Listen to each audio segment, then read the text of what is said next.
The ground didn't rumble. It groaned. That's how it all started, the kind of sound that makes the hairs on your arms stand up, the one you feel in your teeth before you hear it in your ears. When the earth decides it's had enough, it doesn't ask permission.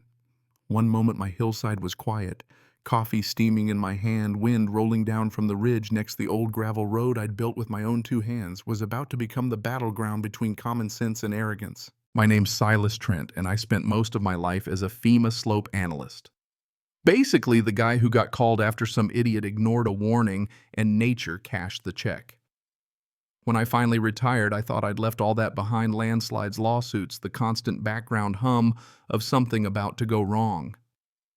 What I didn't count on was that trouble dressed in a crimson blazer and two high heels would march right up my road and start poking at everything I'd built. Her name was Karen Whitfield, newly minted president of our HOA, and the kind of person who believes property law is just a suggestion if you smile wide enough. That gravel road wasn't just my driveway, it was my promise. I'd studied every inch before buying this land outside Boulder, Colorado, laid in 6 tons of compacted rock, put down culverts, reinforced the bend after every big storm. My wife Leah called it her lifeline. Before her back gave out, she walked it every morning. After surgery, it became her tether to the world. Ambulance couldn't get through the HOA maze. My road was the only straight shot out if things ever went south. The deed was ironclad. Easement rights written before anyone dreamed up the HOA, my obligation, my responsibility, and absolutely nobody else's shortcut. Then came Karen, all energy and plans, and 0 sense of risk, clipboard in hand, pamphlet flashing about the new community clubhouse. She'd decided my private road would be the main artery for her cement convoys. "Don't worry," she chirped. "Our engineer signed off." When I mentioned the 1993 landslide and the weight limits, she just waved it off like science was a bug in her lemonade. I knew what was coming. People like Karen, they don't listen, they escalate. Soon the mailbox was stuffed with violation notices, unapproved signage, aesthetic disruption because of my pine trees' unauthorized drainage work. Fines started piling up. They called my no heavy trucks. 15-ton limit sign illegal. My maintenance visual nonconformity. Each new letter felt more like a dare, but they didn't know me. I'd spent years in disaster zones. I document everything. Every picture, every notice, every email, they all went into a folder labeled HOA evidence.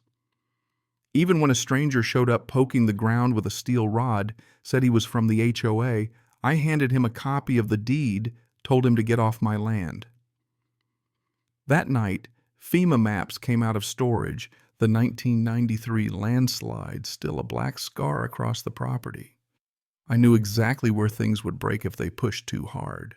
Things got uglier.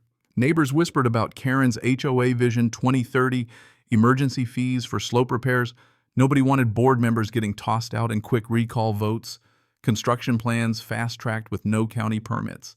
She'd tasted power and wanted more. When the storms came that June, I braced for the worst.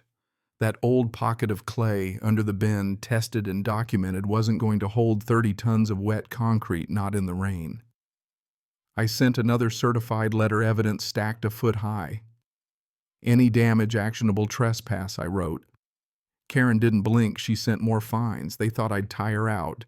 They didn't know I was just getting started. Then came the night the mountain lost its patience. Woke to the low hum of diesel 3 cement trucks creeping up my road under cover of darkness. No permits, no headlights, just raw arrogance and a clipboard. Leah, half awake, asked if it was them. All I could do was nod and grab my drone, an old 4K thermal I'd kept from my FEMA days.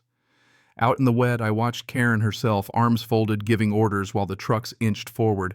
I caught it all, thermal live feed, every wrong move. When I stepped out and called her on it, she tried to bluff, but her voice shook. "You're interfering." "Not this time." The storm hit. Water roared down the slope, rivers forming along the gravel. One truck's back axle started to sink. Drivers bailed. Karen shouted. The whole operation froze, stuck between a landslide and a lawsuit. By morning, the aftermath was plain as day. Road torn to pieces. Trucks scattered, one half submerged in cedar and clay. The rest of the HOA dream literally washed away. I sent the whole packet video soil reports, every warning to the county and my attorney.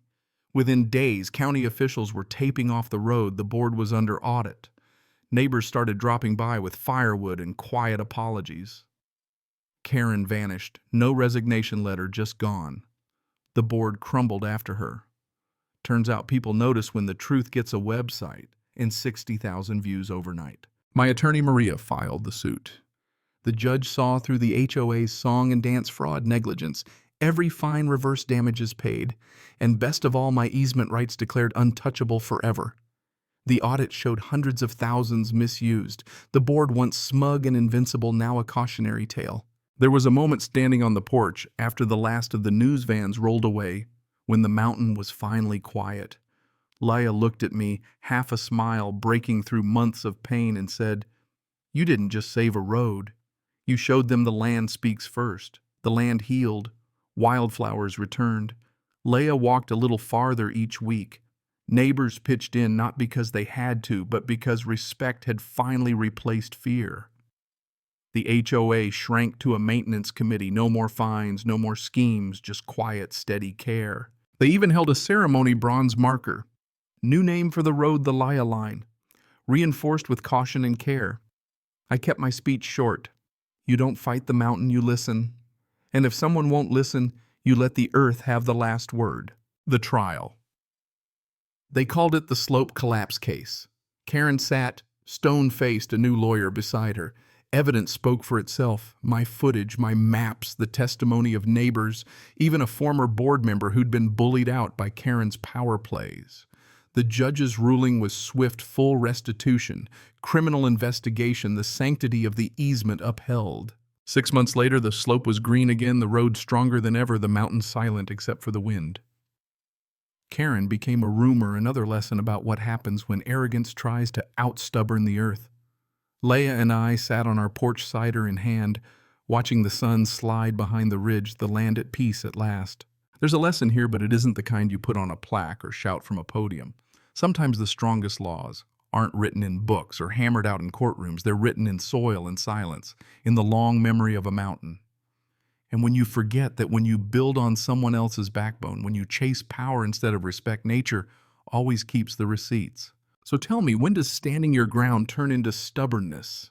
Where's the line between progress and arrogance?